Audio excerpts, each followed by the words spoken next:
이 영화를 보시기 전에 1960년대 대만의 역사를 어느 정도 알고 보시는 게 좋을 것 같고요. 오늘 영상에서 간략하게 설명을 좀 하고 넘어가도록 하겠습니다. 근데 영화 리뷰를 하기 전에, 영화에 대한 어떤 감상을 말하기도 전에 이 영화의 사전 정보를 설명하겠다라고 말씀드리는 건 왜 그런 걸까요? 이 영화를 추천하기 때문에 그렇습니다. 이 좋은 영화 나만 보고 이런 영화 재밌었어요 라고 하긴 좀 그렇고, 여러분들도 보고 나도 보고 다 같이 보고 이 영화에 대해서 좀 얘기를 나누면 더 좋지 않을까요 해서 추천드리는 거고, 극장주 여러분 제발 이 영화 상영 시간 좀 늘려주셨으면 좋겠습니다. 정말 좋은 영화였거든요. 오늘 여러분들께 리뷰해드릴 영화는 게임 원작의 대만 호러 영화 반교 디텐션입니다.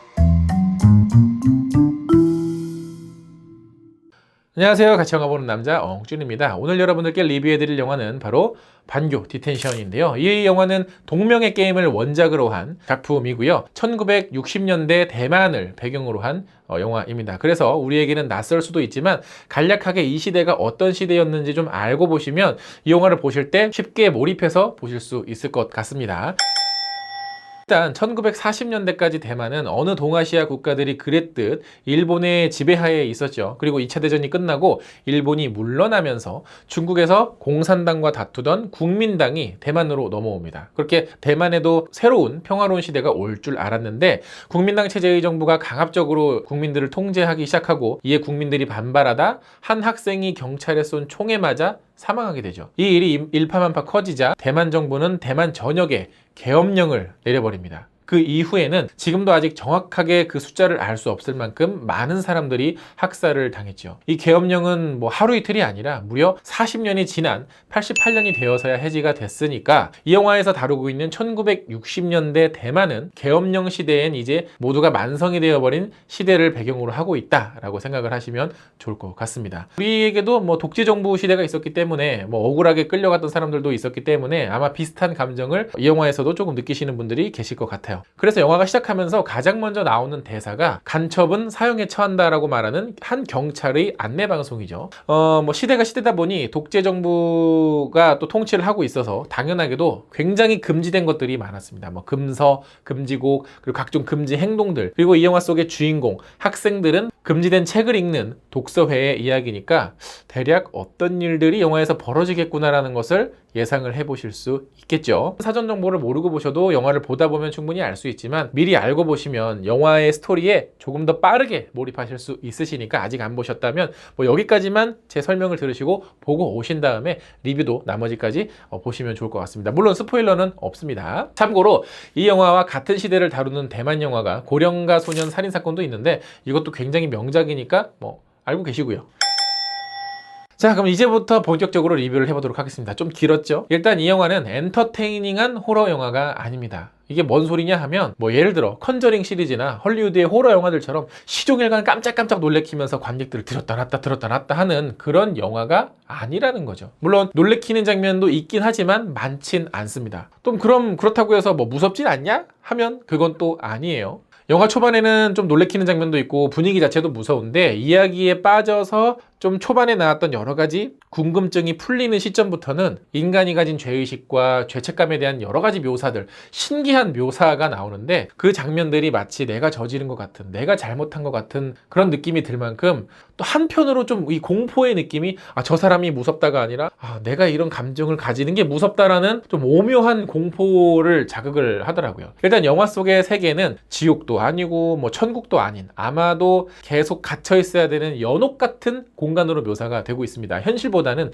비현실에 가까운 그런 공간을 묘사를 하고 있다는 거죠. 물론 영화를 보시다 보면 현실의 이 여러 가지 이야기와 교차되면서 영화 속에서 벌어지는 사건들을 보여주고, 또 그 사건이 가상의 공간, 비현실의 공간에서는 어떻게 벌어지는지를 보여주고 있는 영화입니다. 그렇기 때문에 여느 호러 영화나 호러 작품들이 그렇듯 공간 자체가 주는 공포 분위기가 어마어마합니다. 비현실 공간이기 때문에 누가 이런 일을 해서 이런 일을 한다, 어떤 논리적인 아주 개연성이 아주 타당한 그런 식의 이야기 구조가 아니에요. 그러니까 이게 어떤 느낌이냐면 마치 우리가 꿈꿀 때랑 비슷해요. 우리가 꿈꿀 때 되게 논리적인 스토리의 꿈을 꾸지 않잖아요. 갑자기 이런 사람 만나고 갑자기 이런 상황이 펼쳐지고 갑자기 뭐 내가 엉뚱한 데 가 있고 막 그런 느낌 들 때 있잖아요. 그 깨면 이 영화가 딱 그런 느낌이에요. 그런데 스토리의 개연성은 없지만 사건의 개연성은 분명히 있고요. 대충 그냥 아무 장면만 막 대충대충 던져놓고 뿌려놓는 게 아니라 대충대충 만드는 것 같은 장면들도 사실은 다 의미가 있고 설명을 듣고 나면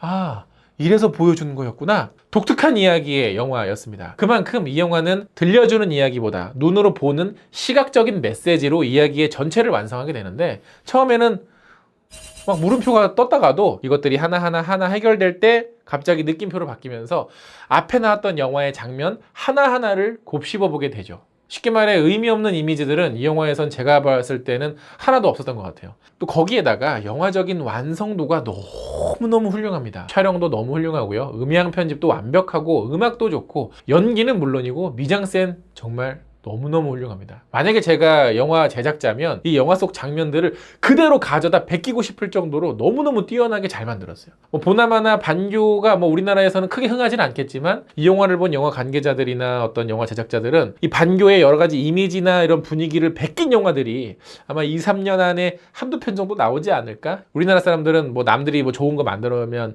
따라하기 바쁘잖아요. 그만큼 뛰어났다. 그게 좋게 다가왔다라는 거죠. 또 이 영화의 제목인 반교는 학교로 돌아간다는 뜻의 중국어라고 하고요. 학교로 돌아가면서 벌어지는 이야기라고 생각을 하시면 됩니다. 또 그 뒤에 붙은 디텐션은 뭐 구금, 정악 이런 뜻이 있는데 이게 이 영화에 정말 딱 맞는 제목인 것 같아요. 게임 제목도 이랬지만 왜 이 제목을 그대로 가져다 썼느냐면 현실에선 이 주인공들이 경찰에게 구금되어 있고 또 비현실 속 세계에선 학교에 gat혀 있고 또 이 영화 속의 그 국가인 대만의 시대 또한 구금되어 있는 것은 아닐까 하는 여러 의미를 복합적으로 내재하고 있는 제목이었습니다. 그래서 그런 의미를 또 나중에 이 영화를 보실 때 참고해서 보시면 굉장히 여러 가지 의미로 다가올 것 같아요. 이 영화는 제가 너무너무 재밌게 봤고 너무너무 잘 봤고 감명 깊게 봤고 훌륭한 영화입니다만은 다시 말씀드릴게요. 엔터테이닝한 영화가 아닙니다. 뭐 이야기가 정말 숨막히게 흥미진진하게 흘러가는 영화도 아니고 그렇다고 막 눈을 확 사로잡는 어떤 시각적인 쾌감이 큰 영화도 사실은 아니에요. 오히려 영화적인 메시지 또 영화적인 이미지로 가득한 영화인데 그런 면에서 한편으로 이 영화는 굉장히 예술적인 영화인 것 같아요. 뭐 실제로 대만에서는 뭐 많은 상을 받았던 영화니까. 그리고 이 영화에 등장하는 사연 하나하나에 숨겨져 있는 진실들을 마주할 때 좀 복잡미묘하더라고요. 저도 처음에는 대체 이 영화 무슨 영화인가 무슨 이야기인가 싶어서 봤는데 왜냐면 저 게임을 안 해봤으니까. 그리고 인간의 죄책감이 시각적으로 표현이 될 때 정말 너무너무 그 공감되는 요소들이 너무 많았고 마구잡이로 그냥 막 이미지 무서운 이미지를 막 야 이거 무섭지 한번 봐봐 무섭지 하고 봐봐 하면서 보여줬던 이미지나 뭐 이런 떡밥들이 어떻게 다시 회수되는 그리고 어떻게 이것들이 의미를 되찾아가는지를 완벽하게 보여준 정말 간만에 만족감이 정말 높은 영화였습니다. 영화라는 것이 들려주는 이야기로만 훌륭한 게 아니라 보여지는 이미지로도 훌륭한 이야기를 만들어낼 수 있는구나 라는 것을 알게 해준 영화였고 다시 한번 말씀드리지만 대단한 영화였습니다. 상영 시간이 너무 없어서 조금 그게 짜증나긴 해요. 그래서 아무쪼록 많은 분들이 조금 시간을 찾아보셔서 저와 같이 나만 보고 그렇게 아깝고 뭐 망작 뭐 이런 건 안 보셔도 되니까 같이 이 영화 속 이미지들을 하나하나 같이 꺼내서 이야기를 나누고 싶어지는 또 마치 곡성 때처럼 이 영화도 딱 그런 요소들이 많이 있기 때문에 꼭 많은 분들이 보셨으면 좋겠습니다. 반교가 다루는 시대가 실제여도 반교라는 영화 속 이야기는 어찌됐든 허구입니다. 그러나 실제 있었던 아픈 시대를 어떻게 호러 판타지라는 장르로 옮겨왔는지 그 의미를 되짚어보는 것도 영화를 즐기는 좋은 방법 중에 하나가 될 것 같습니다. 영화 보고 오신 분이 계시다면 여러분의 의견은 어땠는지도 댓글로 솔직하게 많이 남겨주세요. 영상 재밌게 보셨다면 좋아요 누르는 거 잊지 마시고 구독 버튼 아직 안 누르셨다면 구독 버튼도 꼭꼭 눌러주세요. 그럼 전 다음에 더 재밌는 영화 리뷰로 찾아뵙겠습니다. 다음에 만나요.